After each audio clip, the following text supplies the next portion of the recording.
सांप और सीढ़ी का खेल पूरे जीवन का खेल है।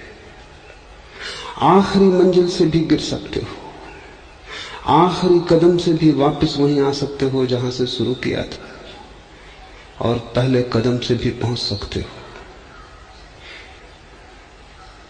इसलिए जितनी सावधानी पहले कदम पर जरूरी है, उससे भी ज्यादा सावधानी आखिरी कदम पर जरूरी है, क्योंकि पहले कदम पर तो कुछ भी खोने को नहीं है। इसलिए थोड़ी सावधानी से भी चल जाएगा। पहले कदम पर तो पाने ही पाने को है, खोने को कुछ भी नहीं है। अगर बेहोश भी रहे तो कुछ खोगे ना, क्योंकि तुम्हारे पास कुछ है ही नहीं। कदम पहला है, अभी मंजिल शुरू ही नहीं हुई, अभी यात्रा का प्रारंभ भी नहीं हुआ।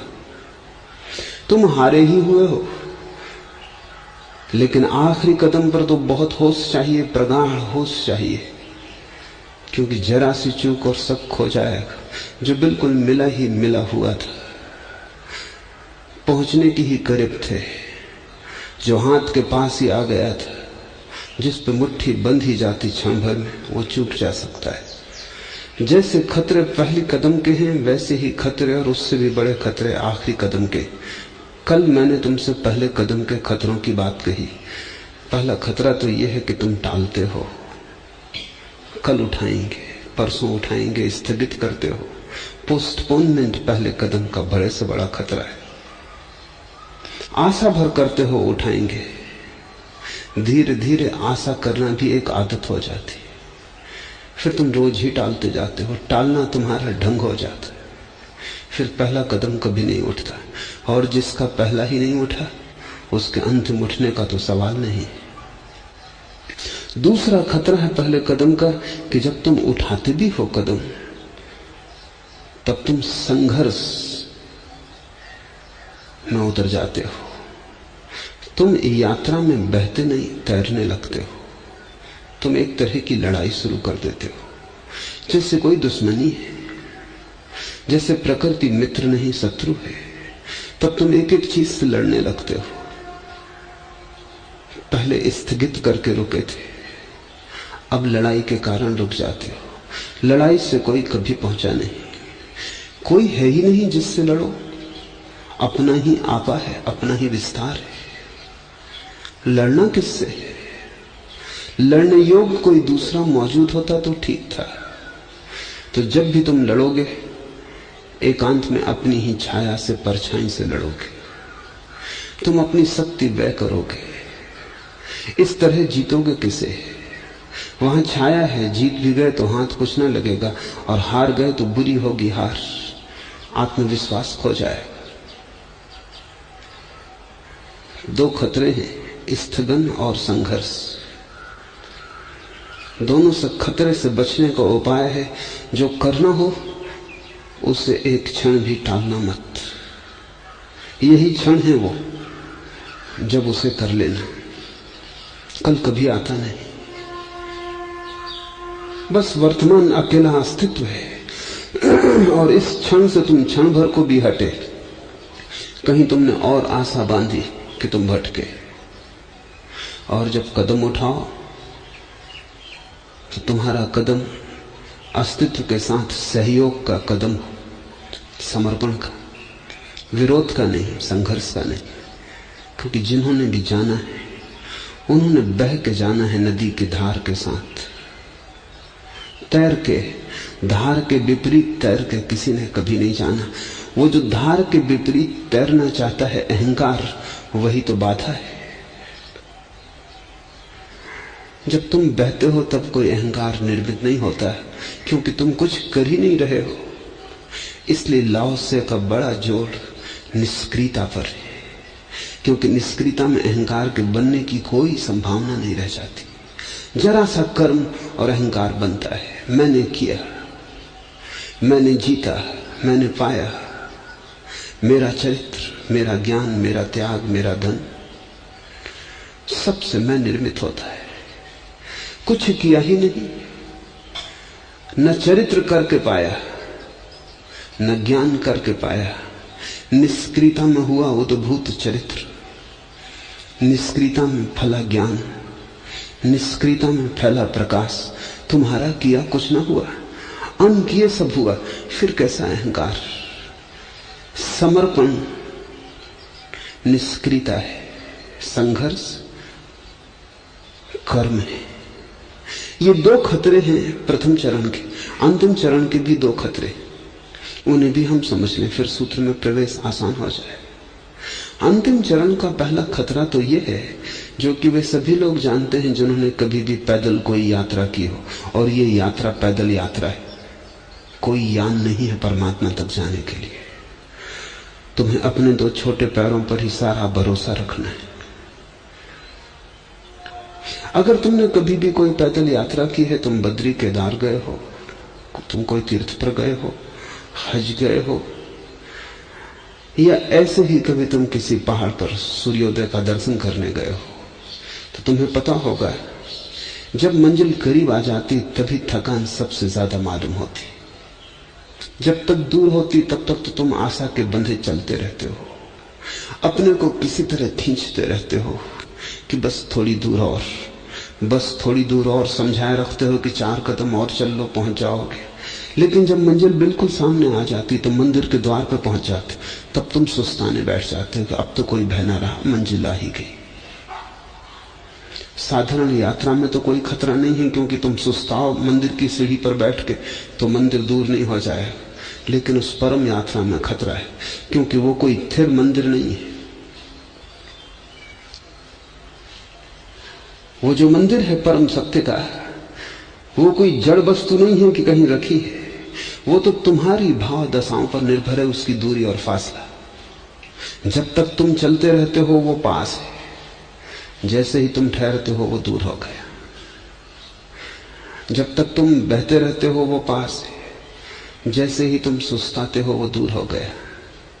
तो अगर परम मंजिल के पास पहुंच के जब तुम्हें दिखाई पड़ने लगा सब, तब तुम्हारा पूरा मन कहेगा कि अब तो सुस्ता लो, अब कोई जल्दी नहीं है, अब तो सामने ही द्वार है, थकान मिट जाएगी, उठेंगे द्वार खोल लेंगे। अगर तुमने तब नींद लगा ली, सुस्ताने लगे, आलस ने पकड़ लिया, तो जब तुम आंख खोलोगे तुम अपने को वहीं पाओगे जहां से यात्रा शुरू की थी। मंदिर तुम्हें दिखाई ना पड़ेगा, तुम पाओगे अपने घर के द्वार पर बैठे। क्योंकि उससे दूर होने का एक ही रास्ता है, वो है आलस्य। उससे दूर होने की एक ही व्यवस्था है, वो है प्रमाद। ये ख्याल ही कि पहुंच गए खतरा है। जैसे ये ख्याल आया कि पहुंच गए, पैर ढीले पड़ने लगते हैं, सुस्ताने का मन होने लगता है। और जब पहुंच ही गए तो अब जल्दी क्या है। और जिसने भी ये भूल की, उसकी सारी की सारी चेष्टा व्यर्थ हो जाती, पानी फिर जाता। और तुम में से बहुतों को मैंने बहुत बार उस मंजिल के करीब पहुंचते देखा है, और फिर ये भी देखा है कि तुम सुस्ताने लगे,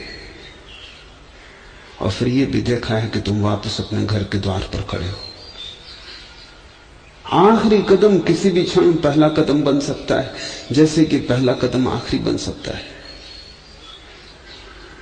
जरा तुम थके, जरा तुम्हें आलस पकड़ा, जरा तुमने कहा कि 2 क्षण आंख बंद कर लें और विश्राम कर लें। विश्राम किस बात से? विश्राम का अर्थ इस यात्रा में है थोड़ी देर मूर्छित हो जाएं। होश तो यात्रा के कदम है, बेहोशी सुस्ताना है। थोड़ा बेहोश हो लें, अब क्या डर है। बस जरा सी बेहोशी और मंजिल उतनी ही दूर हो जाती जितनी कभी थी। दूसरा खतरा है जो और भी सूक्ष्म और बारीक है, और वो खतरा ये है कि जैसे ही मंजिल सामने आती है, बड़े आनंद से, बड़े पुलक से तन प्राण भर जाता है। सब तरफ अनाहत का नाद गूंजने लगता है। ऐसा आनंद तुमने कभी जाना न था। बिन घन परत फुहार, तुम भीग भीग जाते हो, तुम्हारा रोआ रोआ सरोबोर हो जाता। तुम्हारे एक हृदय की धड़कन धड़कन में एक नया संगीत आ जाता है। आंख खोलते हो तो रहस्य, आंख बंद करते हो तो रहस्य, जहां देखते हो वहां रहस्य। आश्चर्यचकित, आत्मविभोर, अवाक तुम खड़े रह जाते हो। इस घड़ी में दो संभावनाएं हैं। एक संभावना तो है कि ये आनंद इसलिए हो रहा है कि तुम निकट पहुंच गए स्वभाव के, ये स्वाभाविक है। और अगर ये आनंद स्वभाव के निकट पहुंचने से फलित हो रहा है, तो ये जो उत्सव का वाद्य बजने लगा तुम्हारे भीतर, और ये जो फूल खिलने लगे, और ये जो हजार हजार राग रागनियां प्रकट हो गई, और ये जो धीमा शीतल प्रकाश तुम्हारे चारों तरफ बरसने लगा, और ये जो करोड़ करोड़ दिए जल गए, ये सब शुभ है। और इनके जलने से तुम और करीब आओगे। ये द्वार पर तुम्हारा स्वागत है। बहुत दिन का भटका हुआ कोई वापस लौट आया है घर, सारा अस्तित्व उसके स्वागत में बंधनवार सजाता है। अगर ये उत्सव स्वभाव के निकट आने का है, तो तुम्हारी जो आखिरी अस्मिता बची रह गई होगी, वो भी यहां आके पिघल जाएगी। इस उत्सव की उष्मा में, इस उत्सव की गर्मी में तुम्हारी आखिरी लकीर, जो थोड़ी बहुत मैं भाव की बची रही होगी, आत्मबोध जो थोड़ा बहुत बचा रहा होगा कि मैं हूं कितना ही शुद्ध, लेकिन मैं हूं तो अशुद्ध ही है, वो लकीर भी पिघल जाएगी इस उत्सव में। इस उत्सव में तुम हिस्से हो जाओगे, तरंग खो जाएगी, सागर बचेगा। ये तो ठीक है, लेकिन खतरा भी यही है। अगर कहीं तुमने ऐसा समझा कि मैं पहुंच गया, मैंने पा लिया, कि तुम पहले कदम पे वापस फेंक दिए जाओगे, शायद पहले कदम से भी पीछे वापस फेंक दिए जाओगे। फर्क कहां है? फर्क बहुत बारीक है। ज्ञानी तो समझेगा इस क्षण में कि परमात्मा ने मुझे पा लिया, और अज्ञानी समझेगा कि मैंने परमात्मा को पा लिया। बस इतना ही फर्क है। ज्ञानी तो कहेगा कि आ गया घर,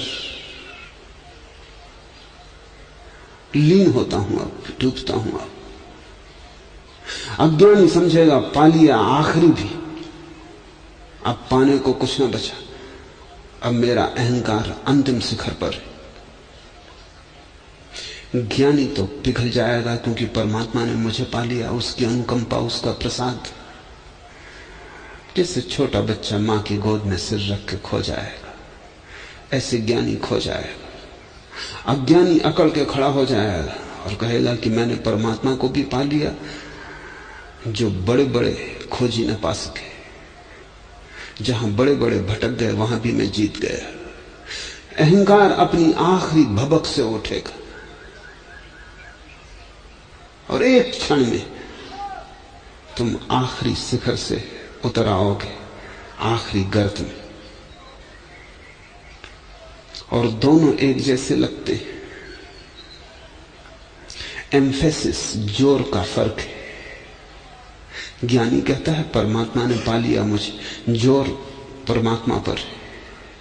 अज्ञानी कहता है मैंने पा लिया परमात्मा को, जोर मैं पर है। ज्ञानी इस महोत्सव में लीन हो जाता है, अज्ञानी इस महोत्सव को भी मुट्ठी में बांधने की कोशिश करता है। ज्ञानी अपने को छोड़ देता है, अज्ञानी इस विराट को पकड़ने की कोशिश करता है। एक क्षण में सब व्यर्थ हो जाता है, जन्म जन्मों की चेष्टा पर पानी फिर जाता है। ये दो खतरे हैं अंत के। प्रथम कदम से लेकर अंतिम कदम तक होश को संभाले रखना है, और जैसे जैसे करीब पहुंचते हो वैसे वैसे खोने की संभावना बढ़ती, क्योंकि जिसके पास है वही खो सकता है। अज्ञानी के पास है ही क्या, खोएगा भी क्या। लेकिन जैसे जैसे तुम परमात्मा के परम निधि के पास पहुंचते हो, कुछ तुम्हारे पास होना शुरू हो गया, खजाना बरस रहा है। अब और भी होश चाहिए, अब और भी होश चाहिए। आखिरी द्वार पर खड़े इसके पहले कि मंदिर तुम्हें अपने भीतर संभाले, कि मंदिर का द्वार खुले और तुम मंदिर के गर्भ में लीन हो जाओ। सबसे बड़ा खतरा वहीं आखिरी क्षण में, और सबसे ज्यादा होश की वहीं जरूरत है। तुम में से बहुतों को अनेक बार मैं अनुभव करता हूं कि जरा सी झलक मिलती और तुम वहीं से फेंक दिए जाते हो। तुम्हारी झलक ही तुम्हारा पतन होती। जैसी झलक मिलती वैसी अहंकार अकड़ जाता है, तुम्हारी चाल बदल जाती। तुम समझने लगते हो तुमने कुछ पा लिया, तुम कुछ हो गए, तुम विशिष्ट हो, अब तुम कोई साधारण नहीं। एक बूढ़े सन्यासी कुछ दिन पहले मेरे पास आए।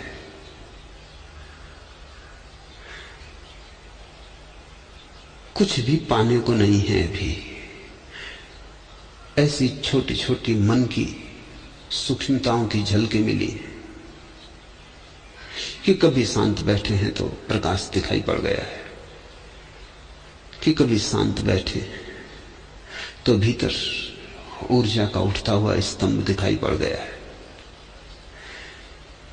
ऐसी छोटी छोटी बातें जिनका कोई बड़ा मूल्य नहीं, जो कि मन के ही खेल है, जिनके की पार जाना है, जिनमें उलझे तो कभी भी परमात्मा तक पहुंचा नहीं जा सकता। बड़े परेशान भी थे क्योंकि अब आगे कैसे बढ़े। मैंने उनसे कहा कि साफ सी बात है, आगे कैसे बढ़े ये बड़ा सवाल नहीं है। जो आपको अभी तक हुआ है उसको आप पकड़े हैं तो आगे कैसे बढ़ेंगे।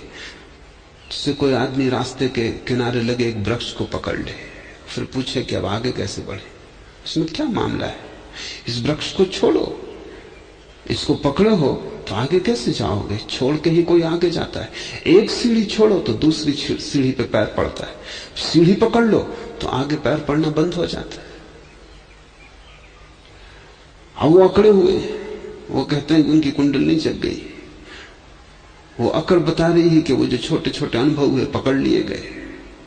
कहते उन्हें नीली ज्योति दिखाई पड़ रही और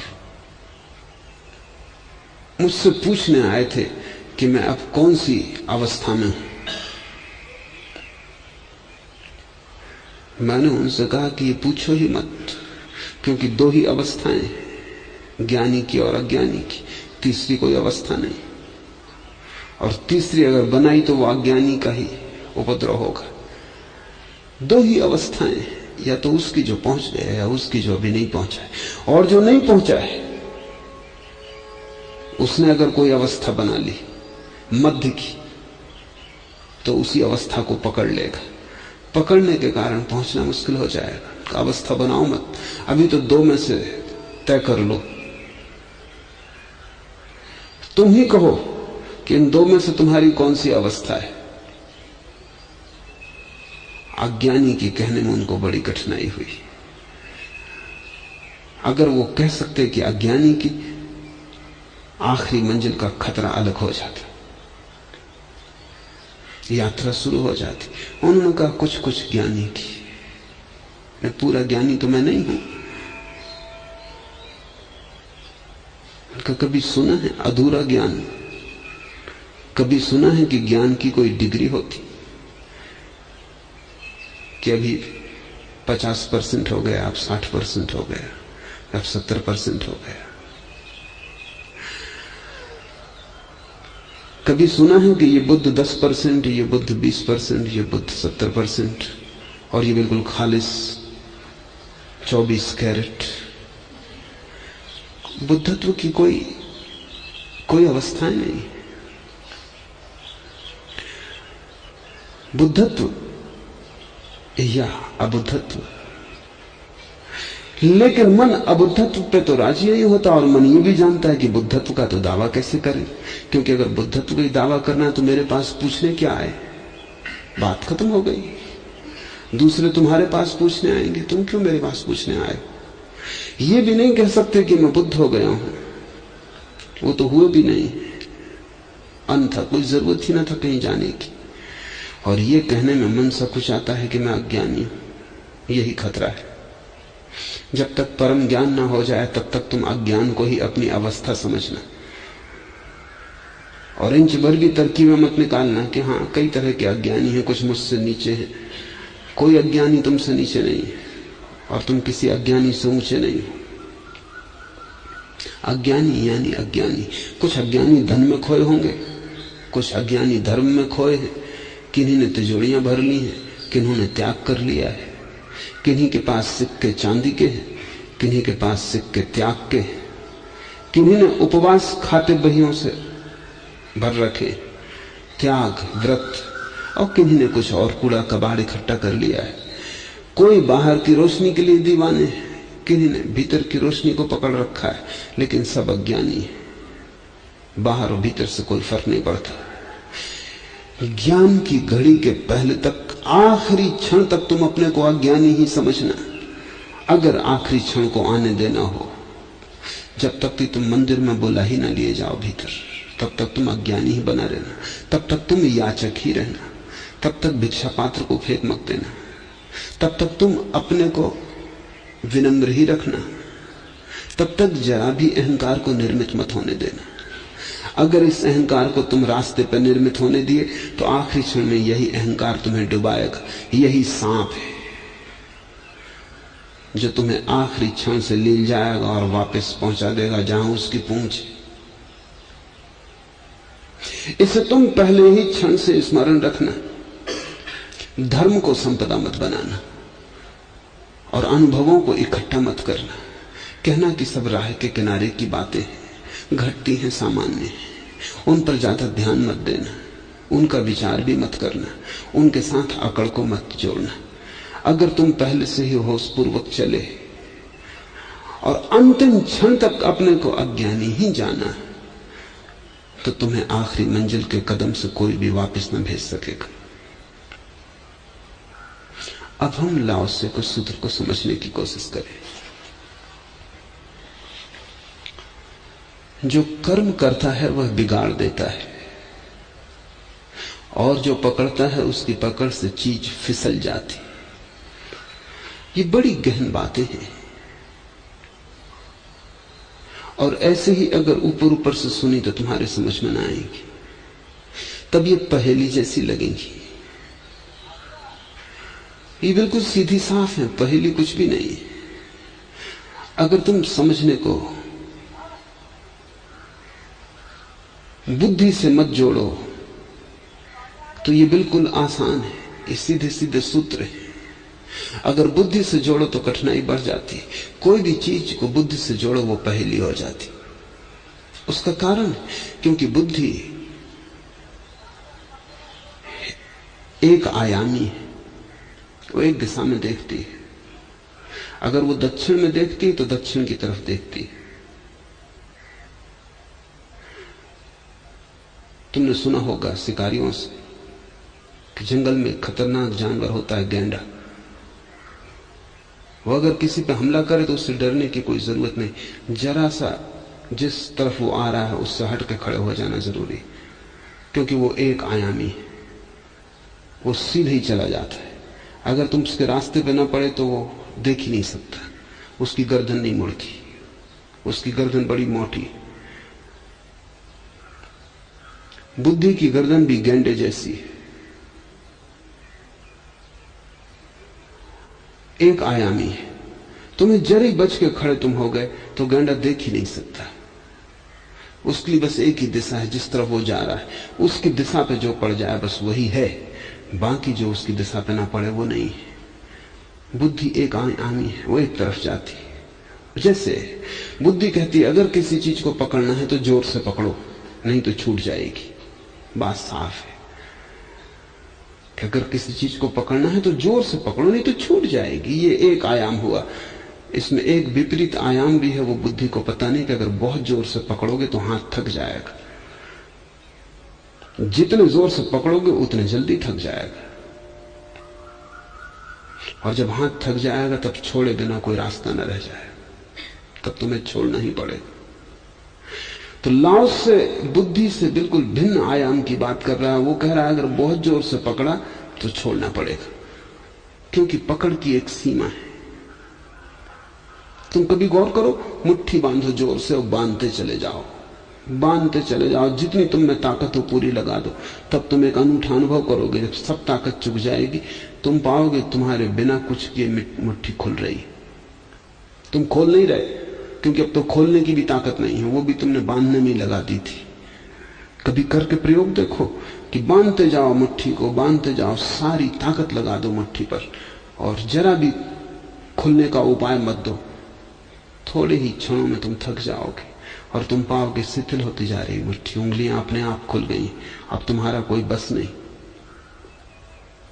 लाओस से कहता है, जो पकड़ता है उसकी पकड़ से चीज फिसल जाती है। यही तुम्हारी जिंदगी में 24 घंटे हो रहा है, लेकिन वो बुद्धि का गेंडा तुम्हें सुनने नहीं देता, क्योंकि उसके मार्ग पे ये चीजें पड़ती नहीं। उसका तर्क सीधा साफ है कि जो पकड़ना है जोर से पकड़ो, नहीं छूट जाएगा। अगर कोई चीज छूट जाती तो बुद्धि कहती, देखो पहले कहा था, जोर से पकड़ो नहीं तो छूट जाएगी। अगर कोई चीज बिगड़ जाती तो बुद्धि कहती, पहले कहा था, ठीक से करते कभी न बिगड़ती। और लाओस से कहता है कि तुम्हें ख्याल ही नहीं है कि चीजें अपने आप हो रही हैं, तुम्हारे करने से क्या हो रहा है। तुम करने से बिगाड़ ही सकते हो, और तुमने अगर ज्यादा करने की कोशिश की तो ज्यादा बिगाड़ दोगे। इसलिए कर्मठ लोगों से ज्यादा उपद्रवी लोग कहीं भी नहीं होते। उनसे तो आलसी भी बेहतर, कम से कम किसी का कुछ बिगाड़ते तो नहीं। कर्मठ आदमी तो सुबह से झंडा लेके निकलता है, उसको सुधार करना, संसार बदलना। किसने तुम्हें कहा कि तुम संसार बदलो? किसने तुम्हें यह अधिकार दिया? तुम स्वयं अपनी नियुक्ति कर लिए हो संसार बदलने के लिए, कि क्रांति करनी, कि दुनिया भ्रष्ट हो रही, भ्रष्टाचार से मिटाना। हजारों हजारों साल करके भी आदमी क्या कर पाया है? कौन सी चीज कर पाया है? चीजें अपने स्वभाव से चल रही हैं, तुम्हारे किए कुछ होता है। हाँ, तुम नाहक परेशान हो लेते हो, बड़ा उछल कूद मचाते हो, पसीने पसीने हो जाते हो, तुम मुफ्त ही शहीद हो जाते हो। और तुम्हारे उपद्रव के कारण बहुत से लोग जीवन में अड़चन अनुभव करते। वो अपने सीधे मार्ग से जा रहे थे, वो जयप्रकाश के पीछे चलने लगते, भ्रष्टाचार मिटाने। वो बेचारे अपना दुकान करने जा रहे थे कि अपनी पत्नी के लिए दवा लेने जा रहे थे, अब उनको ख्याल हो गया कि भ्रष्टाचार मिटाना।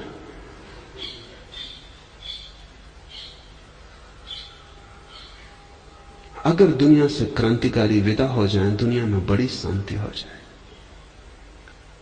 और दुनिया से अगर समाज सुधारक उठ जाए तो समाज अपने आप सुधर जाए। मगर बुद्धि कहेगी, ये कैसे हो सकता है? इतना सुधार करके सुधार नहीं हो रहा है और आप उल्टी बात समझा रहे हो। जब इतना सुधार करके सुधार नहीं हो रहा तो बिना किए कैसे होगा? तुम्हारी हालत वैसी है जैसे छोटा बच्चा एक पौधा लगा देता है, बार बार निकाल के देखता है बीज को कि अभी तक अंकुर आया कि नहीं, फिर घड़ी भर बाद पहुंच जाता है। अगर किसी तरह अंकुर निकल भी आया, जो कि पहले तो मुश्किल ही है, क्योंकि जब बार बार तुम बीज निकाल के देखोगे अंकुर निकलेगा कैसे? कुछ तो मौका दो उसको अपने आप होने का, वो तुम मौके नहीं दे रहे। और बच्चा तो जल्दबाजी में होता है, सभी जल्दबाजी में जो है बच्चे बचकाने। अगर किसी तरह अंकुर निकल आया, बच्चा भूल चूक गया, कहीं छुट्टी पे चला गया, कुछ हो गया, और किसी तरह अंकुर निकल आया बच्चे के बावजूद, बच्चा रहता तब तो निकलना मुश्किल ही था, तो अब बच्चा जल्दी में उसको खींच के बड़ा करना चाहता है कि जल्दी से खींच के बड़ा कर दे। जैसे कोई पौधे में स्प्रिंग लगा हो कि तुम उसे खींच लो वो बड़ा हो जाए, या जैसे कि पौधा कोई इलास्टिक का धागा हो कि तुम खींच लो वो बड़ा हो जाए। बच्चा खींचतान में उसको तोड़ डालेगा, रोएगा, चिल्लाएगा कि मैं कुछ बुरा तो कर नहीं रहा था, इसको सिर्फ बड़ा करने की कोशिश कर रहा था कि जल्दी हो जाए, फूल लग जाए। पौधा अपने से बढ़ता है, नदियां अपने से बहती, तुम्हें कोई धक्का देने की जरूरत थोड़ी। बच्चे अपने से बड़े होते हैं, तुम्हें बड़े करने की जरूरत थोड़ी है। जीवन अपने से चलता है, तुम नहीं थे तब भी चल रहा था, तुम नहीं रहोगे तब भी चलता रहेगा। क्रांतिकारी मुफ्ती बीच में शोरगुल मचा के ये एहसास कर लेता अपने भीतर कि मेरे बिना सारी दुनिया नरक में चली जाएगी। कोई कहीं नहीं जा रहा है, क्रांतिकारी आते हैं और चले जाते हैं, संसार अपने ढंग से चलता रहता है। बुराई को कोई कभी मिटा नहीं पाया,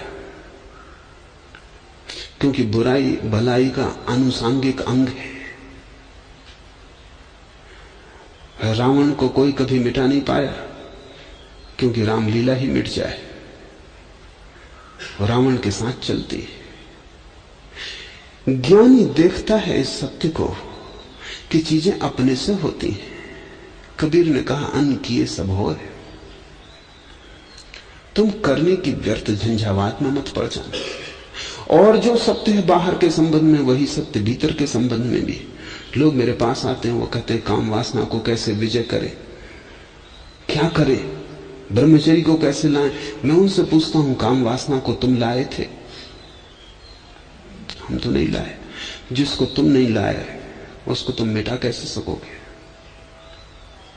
जिसने आते वक्त तुम्हारी आज्ञा नहीं मांगी, जिसका प्रारंभ तुम्हारे हाथ में नहीं है, उसका अंत तुम्हारे हाथ में कैसे हो सकेगा? कहां से काम वासना आई है? वो कहते हैं हमें कुछ पता नहीं। किसने तुम्हें दी है? वो कहते हैं आप भी कैसी बातें पूछते है, प्रकृति से आई, प्रकृति ही वापस लेगी।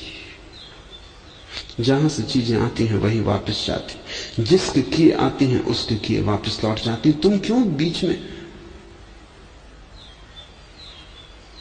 व्यर्थ ही अपने को खड़ा कर लेते हो? क्रोध मिटाना है, लोग पूछते तुम लाए थे, कब खरीद लाए? खरीदा होता वापस भी कर देते, बनाया होता मिटा देते, तुम्हारे हाथ से हुआ होता, तुम्हारे हाथ से अनहुआ हो जाता। तुम सीधी सी बात क्यों नहीं देखते?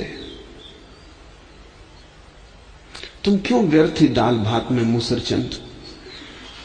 चीजें सीधी चल रही, तुम उसमें बीच में क्यों आते हो? क्रोध है, किसी के हटाए कभी नहीं हटा। और जब मैं तुमसे कहता हूं तो तुम निराश मत हो जाना। कोई कभी क्रोध को नहीं हटा पाया, कोई कभी काम वासना को नहीं हटा पाया। लेकिन जिस दिन तुम ये स्वीकार कर लेते हो और मूसर चंद होना बंद कर देते हो, अचानक तुम पाते हो कि बहुत सी चीजें हटनी शुरू हो गई। प्रकृति सब अपने से ही करती रहती है।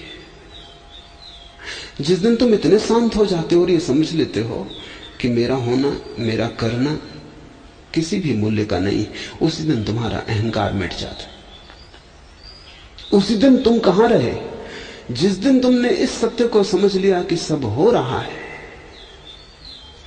मेरा कुछ करने का सवाल ही नहीं, मैं खुद भी अपने को नहीं बनाया हूं। अचानक तुमने पाया है कि तुम हो, जन्म हुआ, अचानक एक दिन पाओगे कि विदा हो गए। अचानक दिन पाओगे कि सब ठाठ पड़ा रह जाएगा, जब बांध चलेगा बन जाएगा। न तो आते वक्त तुमसे कोई पूछता, न जाते वक्त तुमसे कोई पूछता। तो तुम इतनी छोटी सी बात क्यों नहीं समझ लेते हो कि कर्तापन मेरे हाथ में नहीं है? और यही परम धर्म है, जिसको समझ में आ गया कि कर्तापन मेरे हाथ में नहीं।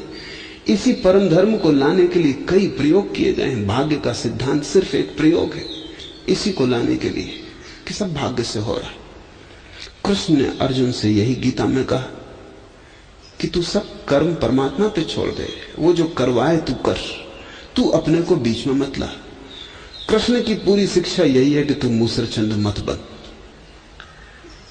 उसने मार रखा है इन लोगों को पहले से ही, जो आज इस युद्ध में आके खड़े हुए। इनकी मरने की घड़ी आ गई।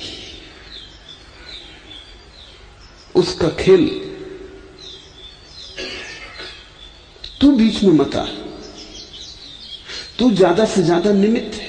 वो तेरे कंधे पर रख के धनुष को चला रहा है, उसको चलाने दे। कंधा भी तेरा कहां है? वो भी उसी का बनाया हुआ है। और तू भी तेरा कहां है? वो भी उसी का है। इस तरफ जो खड़े हैं युद्ध के मैदान में वे भी उसी के हैं, उस तरफ जो खड़े हैं वे भी उसी के हैं।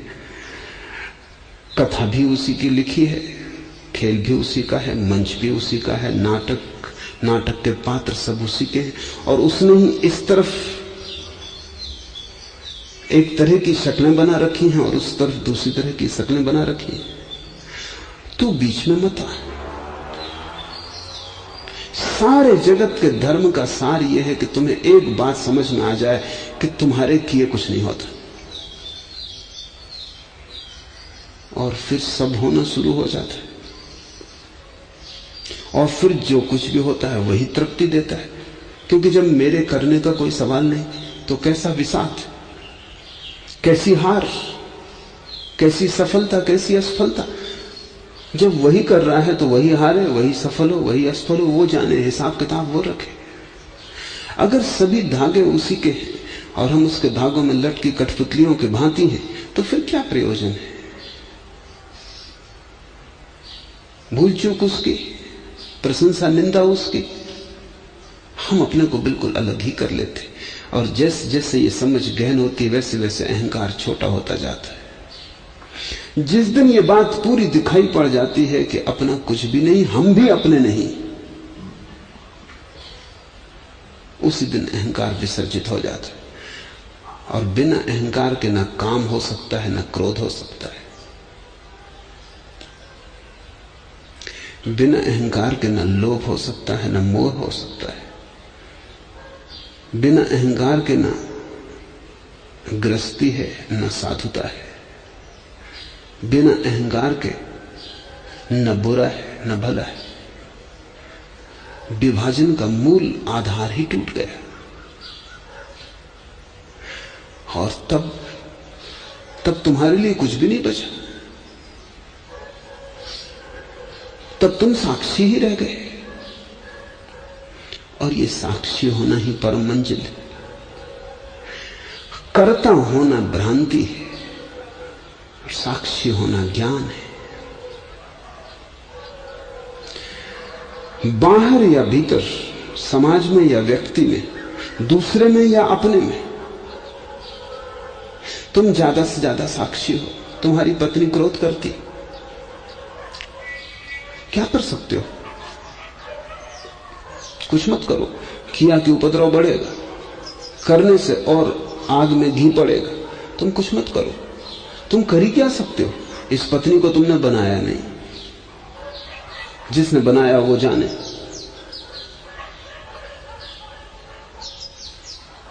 ये पत्नी तुम्हारे हाथ में कोई वस्तु तो नहीं है कि तुम उससे रंग रोगन दे दो, बदल दो।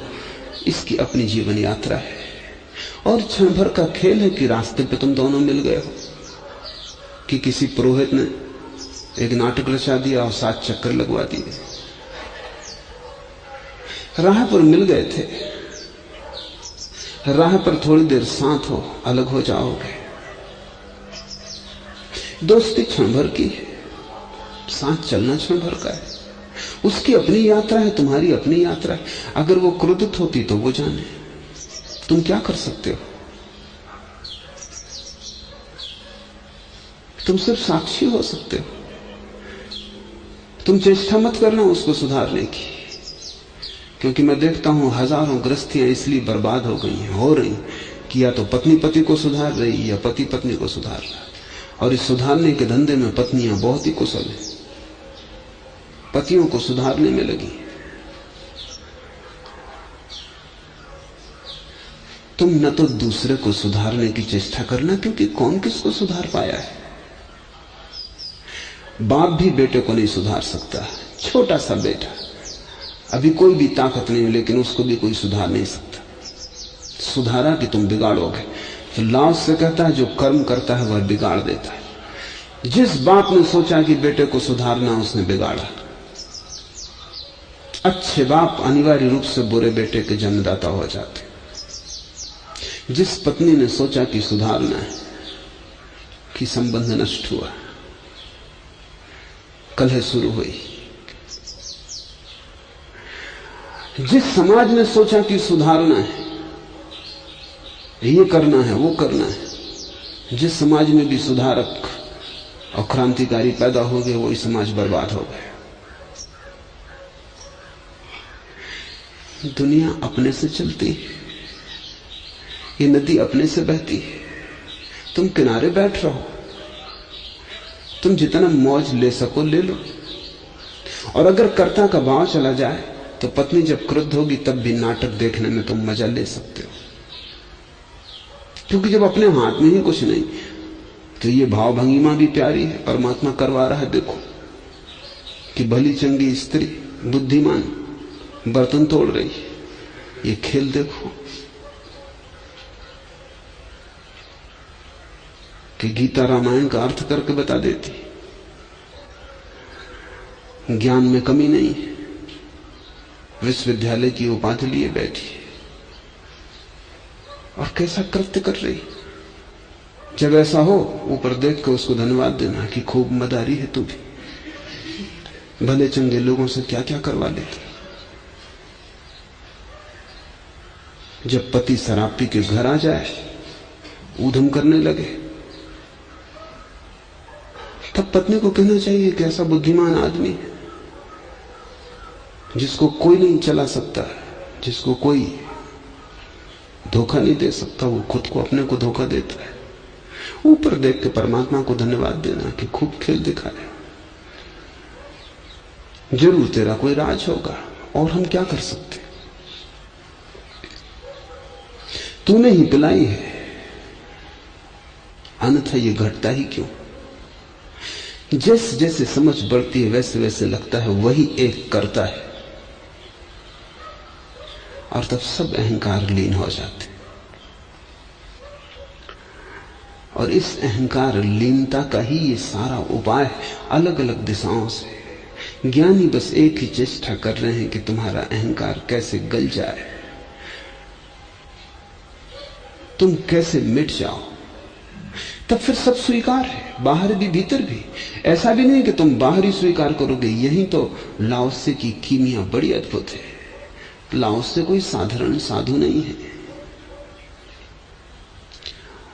लाओसे कोई साधारण चरित्रवान नैतिक पुरुष नहीं है, कोई पंडित पुरोहित नहीं है कि लोगों को चरित्र सिखा रहा है।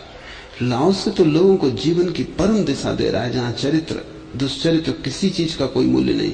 लाओसे कहता ना तो दूसरे के साथ छेड़खान करना, दूसरे को छोड़ दो, उस पर बीच में बाधा मत डालो। और यही लाओसे अपने लिए भी कहता है, अपने साथ भी बहुत छेड़खान मत करो।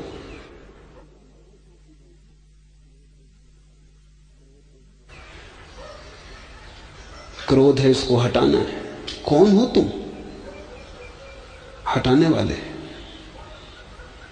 कि काम वासना है, इसे मिटाना है। कौन हो तुम मिटाने वाले? काम वासना से ही पैदा हुए हो, रोए रोए में काम वासना भरी है। कौन हो तुम मिटाने वाले? कैसे तुम ब्रह्मचर्य को लाओगे? क्या करोगे? नहीं, अड़चन में पड़ जाओगे, व्यर्थ ही अपने साथ लड़ने लगोगे, और जीवन के जो क्षण उत्सव के हो सकते थे वे अपने ही साथ कलह में बीत जाएंगे। स्वीकार कर लो, और ये स्वीकार आत्यंतिक और परम है। न निंदा करो, न प्रशंसा करो, जैसे हो राज्य रहो, और दूसरे के लिए भी जैसे हो होने का मौका दो दूसरे को। उससे कहो तू तेरी यात्रा पर है, जो तुझे ठीक लगे तू कर, जो मुझे ठीक लग रहा है वो मुझसे हो रहा है। और ठीक हो गए, ठीक लगने का भी क्या सवाल है। जो हो रहा है वो हो रहा है, जो नहीं हो रहा वो नहीं हो रहा। तब कैसी अशांति होगी। जब जो हो रहा है वो हो रहा है, ऐसा भाव बैठ गया, तथाता आ गई, तो फिर कैसी अशांति, कैसी बेचैनी। और ये भी सब अहंकार का खेल है। अहंकार कहता है कि अच्छे कपड़े पहन के जाओ, अच्छा चरित्र पहन के रहो। अहंकार कहता है तुम इतने बड़े कुल में पैदा हुए और शराब पीते हो। अहंकार कहता है तुम्हें यह शोभा नहीं देता, तुम तो मंदिर में ही जचते हो। कि तुम ऐसे बड़े घर में पैदा हुए और काम वासना से लिप्त हो, तुम्हें तो ब्रह्मचर्य शोभा देता है। ये सब अहंकार की ही बातें। इन सब को हटाओ। हटाने का मतलब कुछ हटाने के लिए करने की जरूरत नहीं है, क्योंकि ये सब भ्रांतियां हैं। इनको हटाने के लिए धक्का देने की भी जरूरत नहीं। सिर्फ समझने की कोशिश करो, जीवन की धारा अपने आप बह रही है।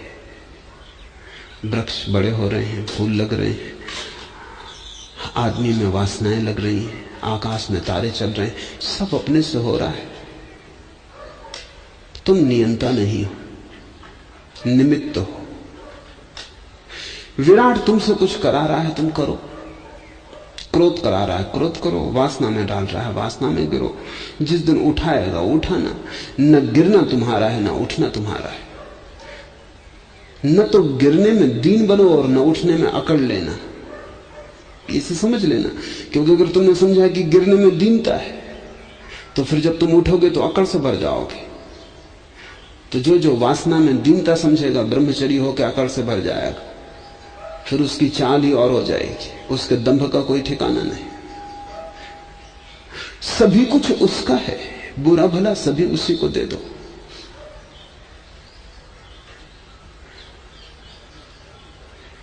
जो कर्म करता है वह बिगाड़ देता है। तुम बैठ रहो अपने भीतर के अंतर गुहा में, तुम सिर्फ साक्षी रहो। जो पकड़ता है उसकी पकड़ से चीज फिसल जाती। इसलिए निरंतर यह होता है, लेकिन तुम देखते नहीं, ख्याल में नहीं लेते कि जो काम वासना से लड़ता है वह अक्सर काम वासना में फिसल जाता है। जो क्रोध से भरता है और क्रोध से लड़ता है और क्रोध को दबाता है, वो महाक्रोधी हो जाता। नहीं तो दुर्वासा ऋषि कैसे पैदा हो? जो चरित्र की बहुत पकड़ रखता है, कभी उसके हाथ शिथिल हो जाते हैं।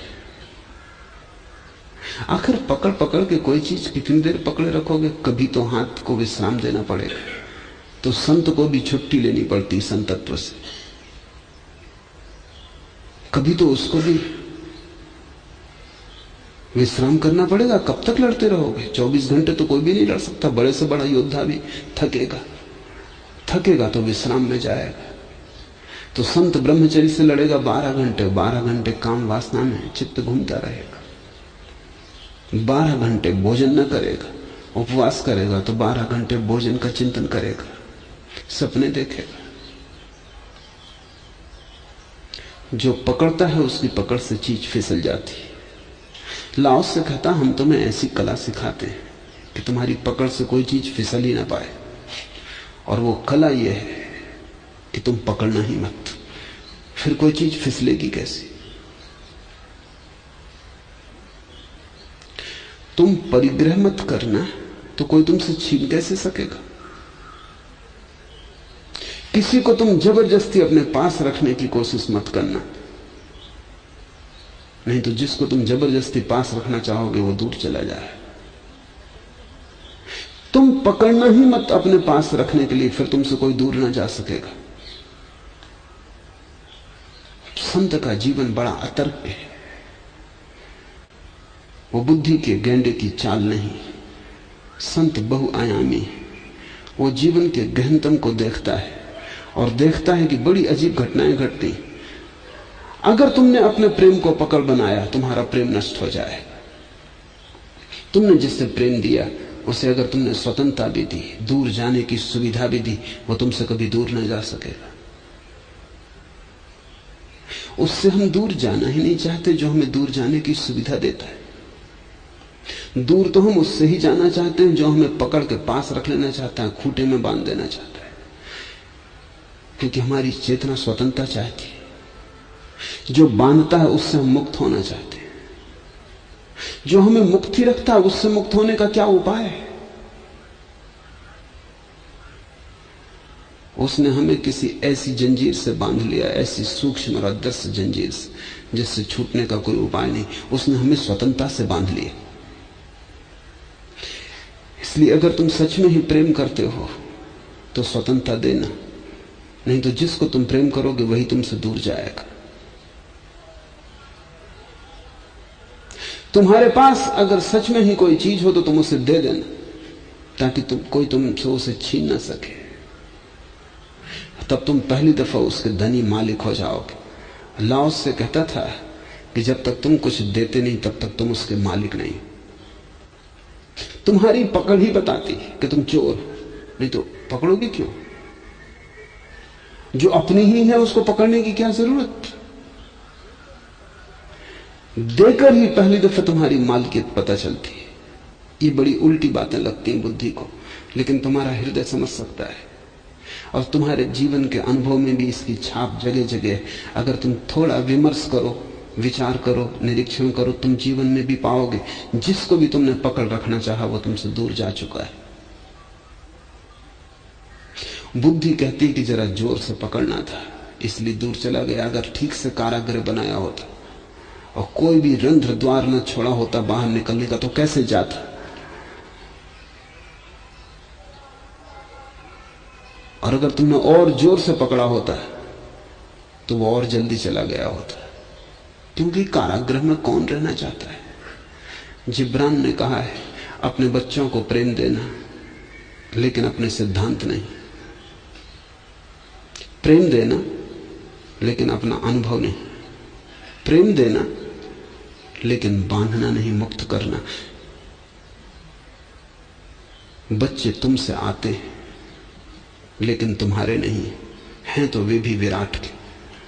इसलिए तुम कौन हो कि उनके ऊपर तुम आचरण का, चरित्र का ढांचा बिठाओ? तुम कौन हो उन्हें कारागृह में डालने वाले? और जितना बड़ा तुम कारागृह बनाओगे उतने ही जल्दी वे छूट के बाहर हो जाएंगे। और उचित है कि वे बाहर हो जाएं, नहीं तो वे मर जाएंगे। ये उनके जीवन रक्षा के लिए जरूरी है कि वो हट जाएं। तुमने कभी गौर किया जीवन में तुमने जो जो चीज साधनी चाहिए वही टूट गई, फिर भी तुम जागते नहीं, क्योंकि बुद्धि का गेंडा एक ही बात कह चला जाता। वो कहता और ठीक से साधनी थी। जो जो चीज तुमने बचानी चाहिए वही वही छूट गई। जिसको तुमने सदा के लिए संभालना चाहा था वो सदा के लिए खो गई, फिर भी तुम जागते नहीं। अगर तुम बुद्धि की सुनते जाओगे तो वो तुम्हें जागने न देगी, क्योंकि उसके पास एक निश्चित तर्क है, उससे विपरीत उसे समझ में नहीं आता। और जीवन एकांगी नहीं है, जीवन अनेकांत है, जीवन बहुआयामी है। लाओस से वही बहुआयाम प्रकट कर रहा है। वो कह रहा है कि विरोध नहीं है यहां जीवन का सीधा सूत्र समझ लो, जो कर्म करता है वह बिगाड़ देता है, जो पकड़ता है उसकी पकड़ से चीज फिसल जाती। क्योंकि संत कर्म नहीं करते इसलिए वे बिगाड़ते भी नहीं, क्योंकि वे पकड़ते नहीं इसलिए वे छूटने भी नहीं देते। संत की पकड़ से तुम न छूट पाओगे। तुम लाख उपाय करो, वहां छूटने का उपाय ही नहीं, क्योंकि पहले स्थान में वहां पकड़ ही नहीं है। तुम भागोगे कहां? तुम जाओगे कहां? संत वही है जिसके विपरीत जाने का तुम्हारे पास उपाय ही ना हो, क्योंकि वो कोई सीमा ही नहीं बनाता। वो कहता ही नहीं कि इस सीमा के बाहर मत जाना। वो तुम्हारे आसपास कोई लक्ष्मण रेखा नहीं खींचता कि इसके बाहर मत निकलना। और जो भी लक्ष्मण रेखा खींचता हो समझ लेना मित्र नहीं है, शत्रु है। क्योंकि अंततः संत तुम्हें स्वतंत्र करना चाहेगा। तुम्हारी स्वतंत्रता ही परम लक्ष्य। तो तुम्हें इस तरह का प्रेम देगा जिसमें पकड़ना हो। तुम दूर जाना चाहोगे तो तुम्हें साथ देगा कि जाओ।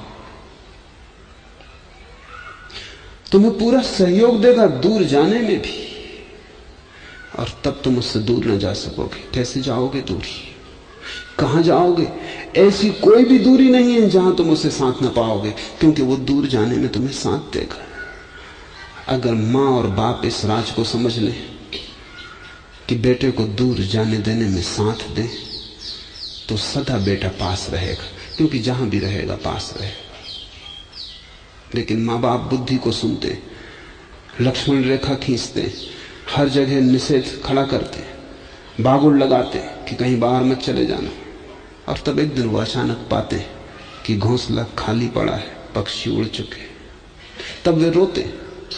मैं अनेक लोगों को उनकी वृद्धावस्था में एक ही रोग से पीड़ित देखता हूं। वो रोग है कि उनके बच्चों ने उन्हें छोड़ दिया। तुमने पकड़ा क्यों? नहीं तो वे तुम्हें छोड़ते कैसे? तुमने पकड़ा इसलिए ही छोड़ दिया। लेकिन बुद्धि कहती पकड़ में कमी रह गई और ठीक से पकड़ना था। पहले ही कहा था कि अच्छी तरह पकड़ो नहीं तो छूट जाएंगे।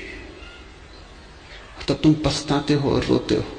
और ये बुद्धि का जाल जन्मों जन्मों से चल रहा है और इसके दुष्ट चक्र के तुम बाहर नहीं आ पाते।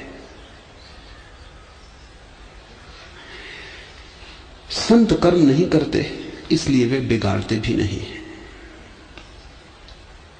संत बिगाड़ ही नहीं सकता क्योंकि संत सुधारता नहीं।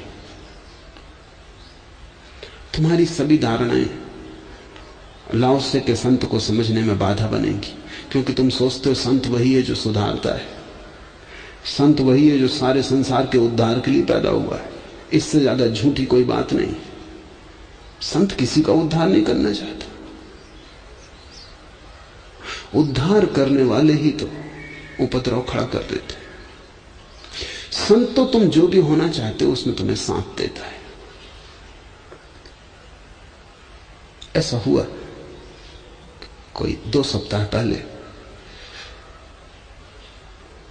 एक वृद्ध सांझ को मुझे मिलने आए थे और एक युवक ने पूछा कि मैं शादी करना चाहता हूं, आप क्या कहते? मैंने कहा जरूर करो। और मैंने उसे कैसे वो लड़की चुने, क्या करे, सब बताया। वो वृद्ध तो बड़े बेचैन हो गए। उन्होंने कहा कि मेरी समझ के बाहर है। संत तो मनुष्यों को वासना से उठाने के लिए, और इस युवक को आप क्यों भटका रहे? इसको सचेत करें कि शादी करना ठीक नहीं।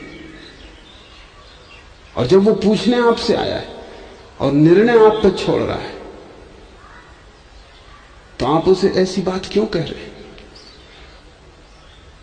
कि वो मुझसे पूछने ही इसलिए आया है क्योंकि अगर वो शादी न करना चाहता तो मुझसे पूछने का कोई सवाल ही ना था। वो पूछने ही इसलिए आया है। और अगर मैं कहूं मत कर तो मैं उसे करने के लिए और भी आकर्षित करूंगा। और अगर वो मेरी मान ले और न करे तो जीवन भर पीड़ित और परेशान रहेगा। क्योंकि विवाह एक अनुभव है जिससे गुजरना जरूरी है। आंख से भरा है, फफोले पड़ते हैं, लेकिन उनके बिना कोई प्रौढ़ता भी नहीं आती। दूसरे से गुजरना जरूरी है ताकि तुम अपने पे आ सको। बहुत से दरवाजे खटखटाने पड़ते हैं तभी अपना घर मिलता है।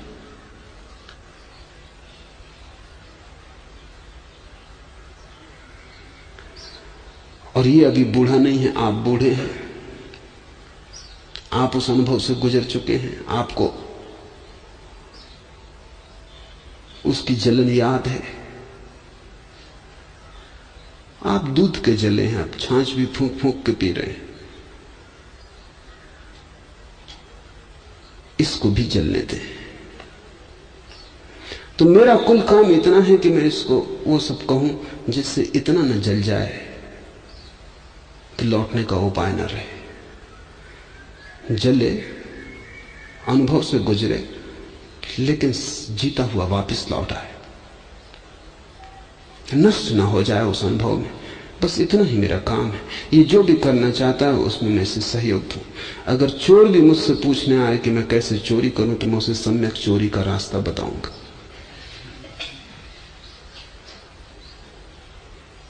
ऐसी चोरी का रास्ता कि वो करे भी और खो भी ना जाए, और एक दिन चोरी कर करके ही अचोर हो जाए।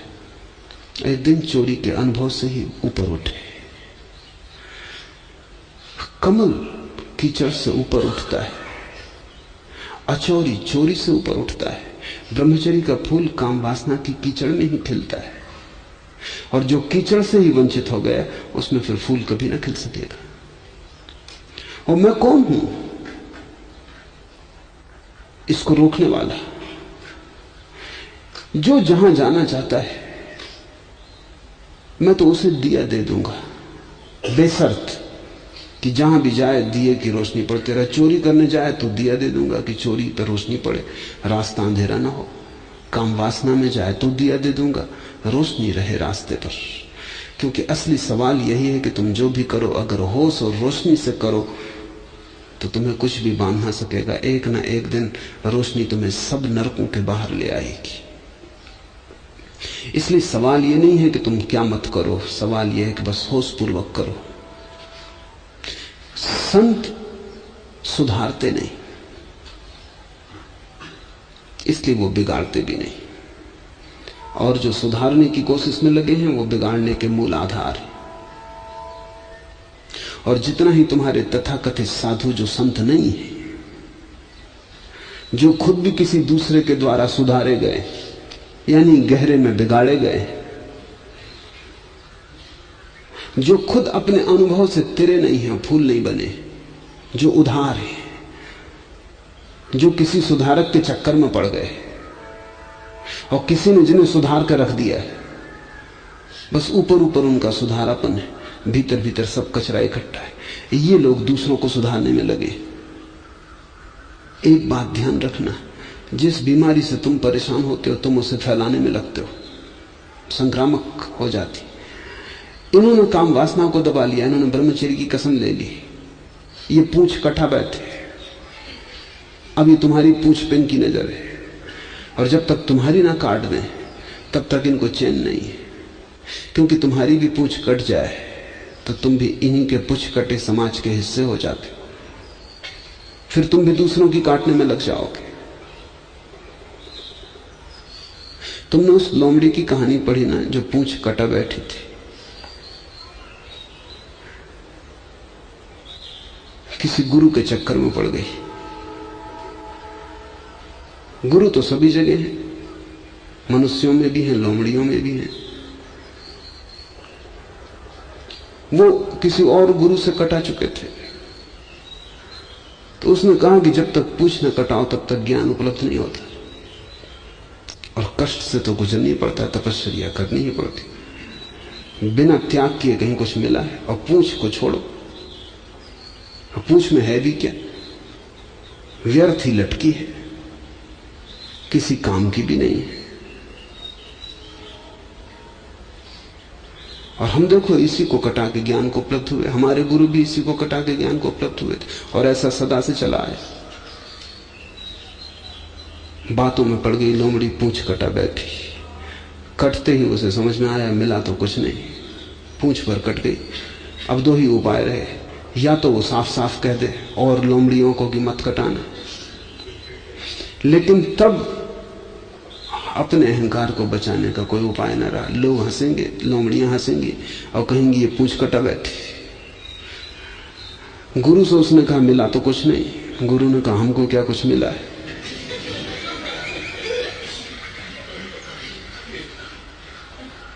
मगर अब किसी से कहने में कोई सार नहीं। अब तुम भी लोगों को समझाओ कि कटाओ पूंछ। मिला किसको? मिला किसी को भी नहीं। ये सदा से ऐसे ही चला आया। लेकिन जब हम फंस गए तो एक ही रास्ता है अपनी प्रतिष्ठा बचाने का, कि अब तुम इसको छिपा लो, अपने दर्द को भीतर रखो, मुस्कुराओ, लोमड़ियों को समझाओ कि कटाओ पूंछ। जब तक हर लोमड़ी की पूंछ न कट जाए तब तक अपनी कोई सुरक्षा नहीं, प्रतिष्ठा नहीं। हम मारे गए। सब जगह यही चल रहा है। तुम जाते हो एक साधु के पास, उसने संसार छोड़ दिया, वो देख के तुम्हें कहता छोड़ो संसार, पत्नी, घर, बच्चे, यही तो जंजाल है। बात भी जचती है क्योंकि तुम भी तो मुसीबत झेल रहे हो, जंजाल तो है।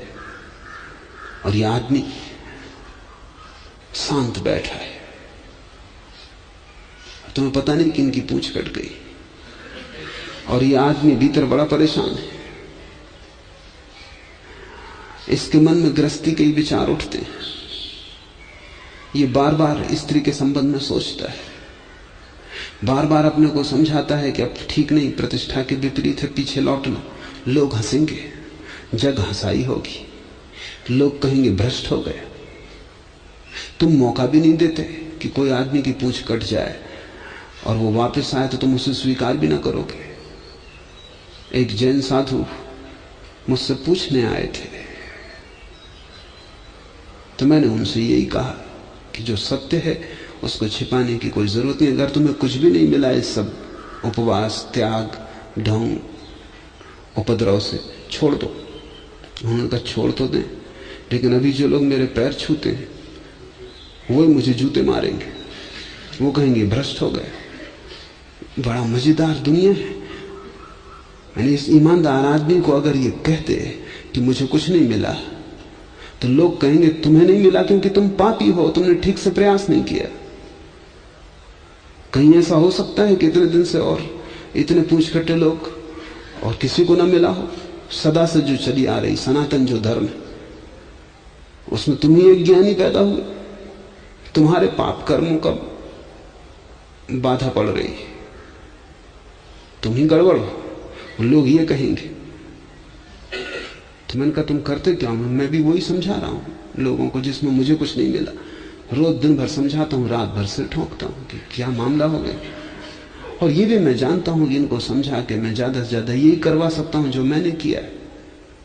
भीतर डर भी लगता है कि ये पाप भी है, लेकिन मैं पढ़ा लिखा भी नहीं हूं। अगर मैं छोड़ भी दूं, अभी मैं सब तरह की प्रतिष्ठा का पात्र हूं। अगर मैं छोड़ दूं तो मुझे कोई 50 रुपए की नौकरी यही भक्त नहीं दे सकेंगे जो अभी मेरे पैर छूते हैं और आज लाखों रुपए ला के रखते हैं। फिर भी मैंने कहा कि तुम आदमी ईमानदार अगर हो तो ये कष्ट से भी गुजर जाओ, छोड़ दो, देखें क्या होता है। सच में ही उसने छोड़ दिया और वही हुआ जो उसने कहा था। सारे जैनी उसके पीछे पड़ गए कि वो भ्रष्ट हो गए, पापी है, संसार में वापस लौट आया। एक सभा में हैदराबाद में मैं बोल रहा था तो वो भ्रष्ट जैनियों की नजरों में पूंछ कटा आदमी वो भी मौजूद था। वो मेरे साथ ही सभा मंडप तक आया और मेरे साथ ही मंच पे जाकर बैठ गया। वो जैनियों का मंदिर था, वहां उपद्रव मच गया। वो मेरे वजह से कुछ कह भी नहीं सके, लेकिन खुसर फुसर शुरू हो गई कि यह आदमी मंच पे नहीं होना चाहिए। आखिर मेरे पास एक चिट्ठी आई कि और सब ठीक है, इस आदमी को यहां से हटाइए, ये आदमी भ्रष्ट है। मैंने उनको बहुत समझाया कि आदमी भ्रष्ट नहीं है, बहुत ईमानदार है और असली त्याग इसने अब किया है कि ये हिम्मत इसने जुटाई। क्योंकि मैं तुम्हारे दूसरे साधुओं को भी जानता हूं, उनसे भी मेरी अंतरंग बातें हुई हैं और उनको मैंने इसी हालत में पाया है। लेकिन ये आदमी ईमानदार है। उन्होंने कहा आप भ्रष्टाचार फैलवा रहे हैं, इसको नीचे उतारो। आखिर उन्होंने इतना उपद्रव मचाया कि वो चढ़ बैठे मंच पर, उस आदमी को खींच लिया नीचे, उसकी मारपीट कर दी। और वो आदमी सच में ईमानदार है। जब नहीं मिला कुछ तो वो कह रहा है कि मुझे नहीं मिला, लेकिन ईमानदारी की थोड़ी पूजा है, बेईमान पूजे जाते। ये कटी पूंछ वाली लोमड़ी अगर लोगों से जाके कहेगी कि हम फिजूल कट गए तुम मत कटवाना, तो लोमड़ियों ही इस पे हंसेंगी कि ऐसा कहीं होता है। सनातन से पूंछ कटे हुए लोग ज्ञान को उपलब्ध होते रहे। बड़ा दुष्ट जाल है। तुम भी जानते हो कि तुमने भी बहुत उपाय करके देख लिए, वो व्यर्थ जाते, फिर भी तुम किसी को कहते नहीं कि वो व्यर्थ जाते। तुम भी अपने मन को समझा लेते हो कि चुप ही रहो, क्योंकि लोग यही कहेंगे उपाय तो कर हो ही नहीं सकते, तुम ही गलत होगे, अपने को ढांके हुए हो। लाओस से उसी को संत कहता है जो न तो किसी को सुधारने में उत्सुक है और इसलिए किसी को बिगाड़ने का कारण नहीं बनता। संत की तो भावदशा यह है कि जो हो रहा है उसे वो और सुगमता से होने के लिए तुम्हें मार्ग दे और तुम्हें सहयोग दे कि ठीक है तुम पश्चिम जा रहे हो, जाओ, मेरे आशीर्वाद। और पश्चिम में मैं भी गया हूं, उस रास्ते पे ये कठिनाइयां हैं, बस सबको तो ठीक, और उससे लौटने के उपाय हैं, ख्याल में रखना कभी जरूरत पड़े तो। लेकिन जहां जा रहे हो जाओ, क्योंकि दूसरे की नियति में जरा भी अड़चन डालनी पाप है। दूसरे के अपनी यात्रा पथ में जबरदस्ती करनी उपद्रव है। और जो भी जबरदस्ती करते हैं वो इसलिए करते हैं कि वो खुद अपने साथ जबरदस्ती कर रहे हैं, और वही वो दूसरों के साथ करना चाहेंगे। इससे तुम नियम समझ लो कि जिस आदमी ने अपने साथ जबरदस्ती की है वो दूसरों के साथ जबरदस्ती करेगा, क्योंकि हम जो अपने साथ करते हैं वही हम दूसरों के साथ करते हैं। और जिस आदमी ने अपने साथ कोई जबरदस्ती नहीं की, जिसने स्वाभाविक रूप से सरलता से सत्य की प्रतीति की है, जो उपलब्ध हुआ है, वो किसी के साथ जबरदस्ती नहीं करता। और असहज कहीं कोई समाधि होती, सहज ही समाधि है। संत तुम्हारे साथ कोई जबरदस्ती नहीं करता। ये बड़ा कठिन है हमें समझना, क्योंकि संत की हमारी धारणा यही है कि वो हमें सुधारता, उसके पास जाओ तो वो सुधारेगा, जब सुधरना हो तो उसके पास जाओ। वो जैसे कोई चिकित्सक है, जब तुम बीमार हुए तब जाओ, वो तुम्हारा इलाज करेगा। नहीं, संत का होना सिर्फ एक ही अर्थ रखता है, और वो अर्थ ये है कि जैसा सरल वो हो गया है, वैसा ही सरल होने की तुम्हें भी वो सुविधा जुटाते। सरलता का अर्थ है कर्म नहीं,